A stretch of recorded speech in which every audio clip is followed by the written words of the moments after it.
Now with the health segment is Update's Amanda Geronicus. And Amanda, what is this I hear about meningitis crawling back to colleges? Meningitis is making a comeback.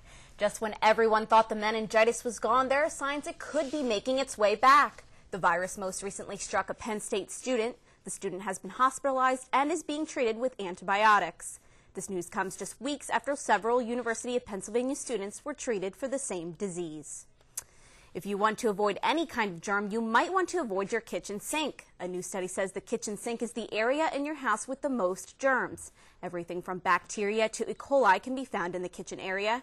Experts recommend pouring bleach in your sink once a day and to use disposable wipes instead of a sponge. Water is an important tool to weight loss, and now St. Cloud State University is trying to make water more attractive to students. Food service workers at the school now put fruits and vegetables in the water dispensers. Students say the flavored water tastes better and admit if it wasn't for the flavor, they wouldn't drink it. Experts at the University of Buffalo have found yet another reason why sleep is important for people's health. They say sleep may play just as important a role in maintaining blood sugar levels as diet and exercise. In a study, participants who got less than 6 hours of sleep were up to 5 times more likely to have abnormal blood sugar levels than those who slept more than 6. And guys, one more tip. What do you think the best way to get a good night's sleep is? Dr. Sates has said a consistent bedtime. This way you can train your body to fall asleep. I really didn't know that. Thanks. I'll try to do that next time. Thank you. It's an annual event bringing out the best in the Temple community. The Relay for Life raises money to help cancer studies. I had a chance to lace up my sneakers and participate in a charitable event. This past weekend, the American Cancer Society held its annual Relay for Life event at Temple University to gather participants in the fight against cancer. I would say the most important reason why this event is put together is to raise not only awareness about cancer, but to raise money in the hopes of finding a cure. Temple was able to raise nearly $27,000 with the help of 100 teams who participated in various games and activities throughout the night and into the morning. We're all hanging out, and I think it's a really good bonding experience. You get to meet so many different people from so many different clubs, and I think it's a good way for Temple as a whole to come together. Hundreds of Temple students walk in the pavilion to show their concern for cancer awareness. It's nice to know that some people care. It's good to know that. It's a little bit weird, but sometimes people give you looks. Now cancer-free for more than 6 years, Melvin Palmer won't let looks or even cancer slow him down. After I got sick and got better, I went back to school, and I got a couple of certifications. Relay for Life is more than just raising awareness and money. It's about honoring those like Melvin Palmer who are cancer survivors, and also remembering those who lost their battle to the disease. Reporting for Temple Update, I'm Johnny Archer.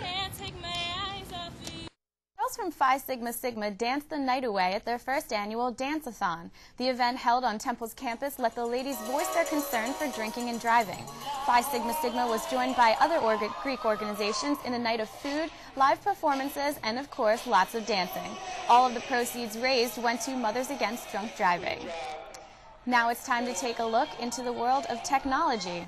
Let's send things over to Nicole Sattler, who is in the Update newsroom with information on how to save your computer and your wallet. Thanks, guys. 2008 was a bad year for many web users. The Internet Crime Complaint Center says cybercrime rose by 33%. The center received close to 300 reports from unhappy web victims. Web users also claim almost $300 million were stolen through scams and credit card fraud. A new report from PC Energy claims you might be wasting more money than you think leaving your computer on overnight.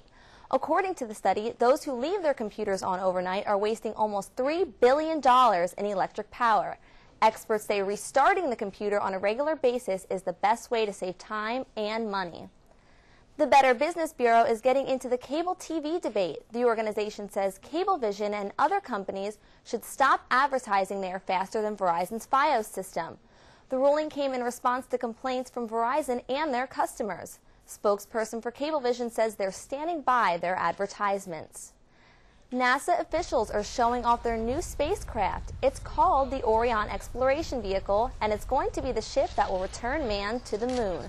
A full-size mock-up of the craft was displayed on the National Mall in Washington, D.C. Their first trip on the Orion is scheduled for 2015. NASA's planning to retire the space shuttle. The last flight will happen in 2010. That's all we have from the newsroom. I'm Nicole Sattler. Now let's go back to Johnny and Rachel in the studio. Thanks, Nicole. Coming up on Temple Update, one Temple football player is looking to play on Sundays. But first, Update's Rob Sizowitz has information guys are going to want to hear on this week's The List. Spring, when young men turn their minds to, well, that's not important right now. AskMen.com has compiled a list of the best ways to meet a woman. Coming in at number 5 is acting classes. The mag says the classes allow you to flirt with dozens of girls. At number 4 is a fitness class. Being a caring individual by volunteering for a charity or performing community service is at number 3. Going on group trips like bird watching or mountain climbing is a great way to meet the ladies. And the number 1 way to meet a woman is social website networks. Ask Men says it's much easier to be a sensitive male while trolling for women on the internet. And just remember, ladies, if you agree to go out with a guy trolling for you on the internet, you will probably be dating a troll. This has been The List. I'm Rob Sizowitz, and Temple Update will be right back. Coming up on Temple Update, one of our Temple Owls is leaving the nest. Find out where Lindsey Kimmel will be playing basketball next fall. And Bill Cosby adds another award to his trophy case. Find out who is honoring the cause now, when Temple Update continues.